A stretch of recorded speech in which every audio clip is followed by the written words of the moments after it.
Jim, you've been an MP in the East End for well over 17 years now. How do you think Eastenders as a soap reflects your community fairly? What do you reckon? Well, I don't think it's supposed to reflect the East End as it is today. The centre of gravity of London's been moving east for 30 years. It's going to continue for the next 30 years. We've got the Dome, we've got Canary Wharf, the Royal Docks, we've got the Olympic Park in Stratford, and a big Bangladeshi community. None of that seems to feature in Eastenders. So paint a picture for me. What does a real-life East End community look like in in 2014? Well, the surprising thing is that they are quite different. I mean, the London Borough of Tower Hamlets is called such because it was the hamlets of the Tower.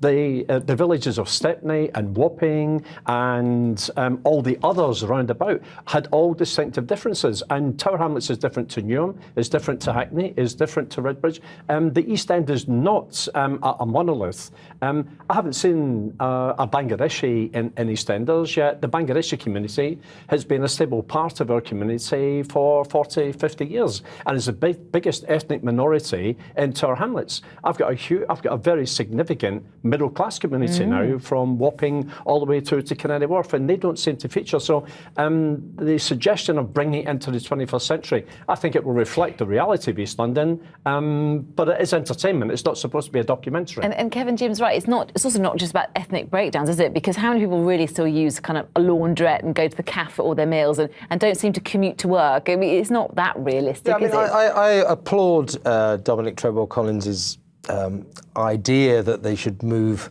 EastEnders out of the 1980s. By the way, I think that's a bit optimistic. I think it's stuck in about 1978. You know, as you say, so what's he going to do? Is he going to get them washing machines, televisions? You know, maybe they'll even have commuters, people who work in a place that's more than 50 yards and from work more than 2 hours a day. Can you imagine that? You know, so these soaps are ludicrous kind of micro communities where everyone's got agoraphobia, and they're really about stories about families and marriages going wrong, kids being born, people getting cancer, people dying. They're about human dramas, trying to give it the Shoreditch look, as he called it. I can't think of anything worse, by the way.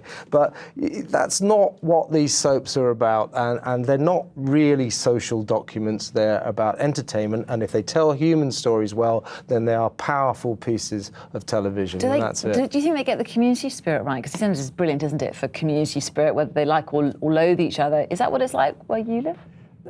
Community spirit still exists. When we have a crisis, as we had over the London bombings, the East London rallied, and the Bangladeshi community, the Jewish community, the white working class, the middle class got together, the faith communities got together. There is a real sense of community, but that's not just in the East End. I mean, that happens pretty much anywhere, as we've seen with the floods and all the other challenges to society. The fact that it's being brought, hopefully, into more modern times, I think that's laudable, but I think, as Kevin says, it is a drama, it is entertainment, it's not supposed to be real life. What's the danger with modern times, though, Kevin? I mean, like Hipster Square, not Albert Square, and kind of affluent middle-class families, that's not going to make great telly, is it? Here's the thing. Anybody who worries that he's going to turn Albert Square into Hipster Square needn't worry. It's not going to happen. It won't happen. They'll set up, Sharon is currently setting up a new hipster bar, so there'll be this kind of nod to gentrification, and then it'll all phase out. You know, these soap operas, this isn't what they're about. They're not social documents, they're about entertainment. And we don't see many MPs on the soaps. Do you fancy a cameo role? What do you reckon? Well, the big challenge is that the first seat that the British National Party ever won was in Millwall and the Isle of Dogs, in what is now my constituency. So politics is really live in the East End. There is a strong Islamist strain in the East End. Yeah, I don't think the soaps want to go there. I think that's far too serious.